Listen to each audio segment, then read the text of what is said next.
My name is Dave Zweifel. I'm the editor of the Capital Times, which is sponsoring this debate as a public service. I have with me tonight one of our staffers, Susan Troller, and her husband, Howard Cosgrove, who will assist me. I want to thank you all for coming, and I'm sure the next 2 hours will be informative and contribute to our understanding about animals and research and allow us to formulate our own views on the subject. First, I want to emphasize that this is a debate aimed at giving vent to the two sides on this issue. I know that emotions over animal research are high on both sides, but please let's be courteous to the people who have agreed to give of their time and spend the next 2 hours and enlighten all of us. And to do that, we have with us two esteemed experts in their respective fields. First, Ray Greek, on my left and your right, who is president of Americans and Europeans for Medical Advancement, is here from California to argue his case. Dr. Greek, an anesthesiologist and an expert in pain management, has written and co-authored with his veterinarian wife 3 books that argue that animal research is cruel and unnecessary. He has also authored several major pieces on the subject for major magazines and newspapers and is in demand throughout the country and globally to discuss animal research. We are indeed fortunate to have Dr. Greek here this evening. Next, Dr. Eric Sandgren, on my right, has dealt with this topic for years in his position at the UW-Madison's Veterinary School and his position as chair of the All-Campus Animal Care and Use Committee. He did his undergraduate work here at the UW. He got his veterinary degree and PhD in genetics at Penn and then joined the vet school here in 1993. In his research studying pancreatic and liver cancer, Dr. Sandgren uses genetically modified mice. He is keenly knowledgeable on animal researches, and we indeed, too, are fortunate to have his participation here tonight. We will conduct this debate as follows. Dr. Greek will start off. He will have 30 minutes to present his case. Then Dr. Sandgren will have 35 minutes to give his side, and Dr. Greek will come back with 5 minutes of rebuttal. Following those presentations, we will spend the remainder of the time, approximately 45 minutes, on questions and answers. All members of tonight's audience are invited to submit written questions using the paper and pencils, I think, that you received when you came in the door. And Susan and I will, in turn, direct those questions to the two doctors. We will not take questions verbally from the floor. Doctors Greek and Sandgren will each have 2.5 minutes to answer the questions that you have asked. Neither debater will be allowed to interrupt the other. Susan and I will keep time and give warnings before cutting off either debater at the time that their time expires. And again, please be courteous, no matter how strong the feelings, no interruptions from the floor, which would only spoil our ability to hear the arguments. We will now proceed. Dr. Greek, you're first.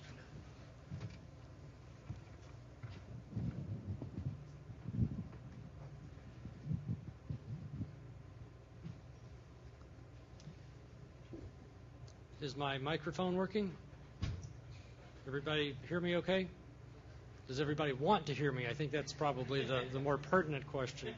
Can you be heard in the back? Just raise your hands. Okay, good. All right, well, thank you very much. Before I get started, I'd like to thank the Wisconsin Historical Society for allowing this debate to be held in their auditorium. I'd like to thank the Capital Times for sponsoring the event, and Dave Zweifel for moderating. I'd like to thank Rick Bogle and the Alliance for Animals for organizing the event. And of course, I'd like to thank Dr. Eric Sandgren for agreeing to participate. Eric, you did not have to do this, and I appreciate your participation.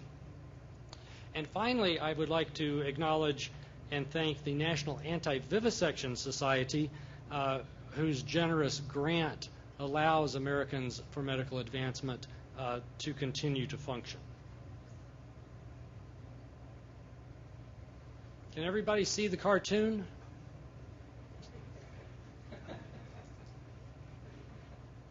Well, suffice it to say that we're going to take the road to the left tonight and look at some unquestioned answers. Now, before I begin, I need to set out some disclaimers.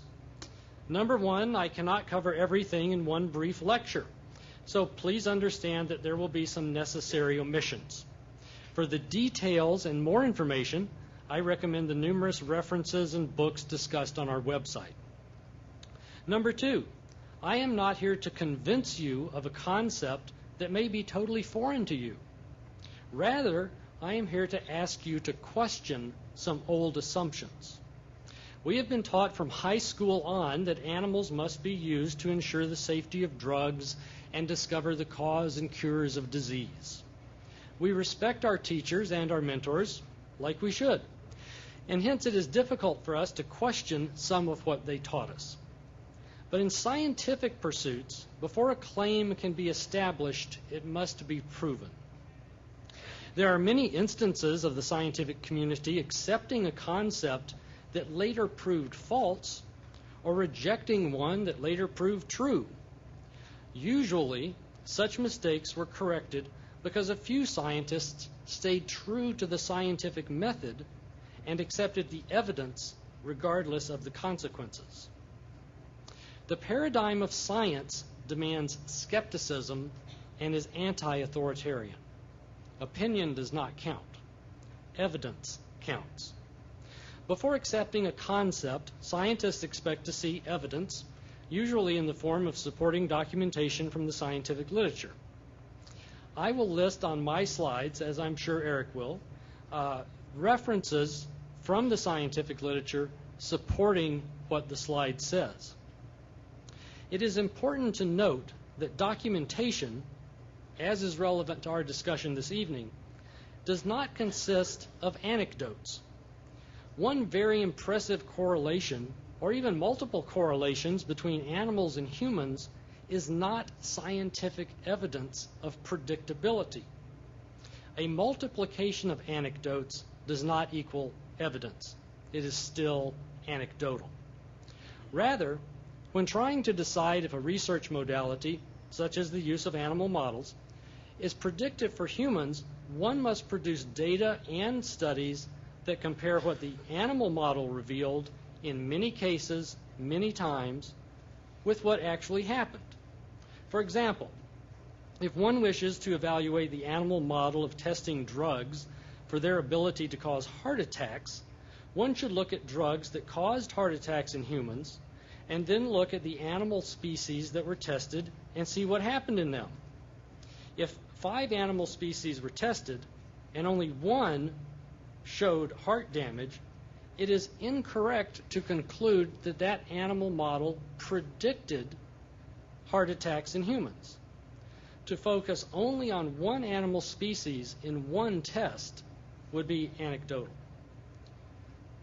I will give examples of scientific evidence in my talk, and I will contrast that with anecdotes. On the other hand, proving a modality is not predictive is actually much easier, as sufficient scientific studies can invalidate a hypothesis, for example, that animal models are predictive for humans. Number 3, I claim that animal models are not predictive for drug testing and disease research, and the predictability of animal models is the topic for tonight's debate. My organization and I do not deny that occasionally an animal will react to a drug or a disease in the same fashion as a human, but this is anecdotal. It does not imply predictability. Retrospective analysis will usually find an animal that mimicked human reactions to drugs or disease or whatever. But again, this is not the same as prediction. Retrospective prediction is an oxymoron. Now, obviously, animals can be used in many scientific pursuits, some of which I have listed on this slide.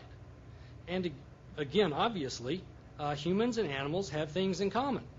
And hence, animals have been used in the past for many things, such as to demonstrate the germ theory of disease, to demonstrate that blood flows in a circle, and to learn about very basic physiology. But that is not where science is today.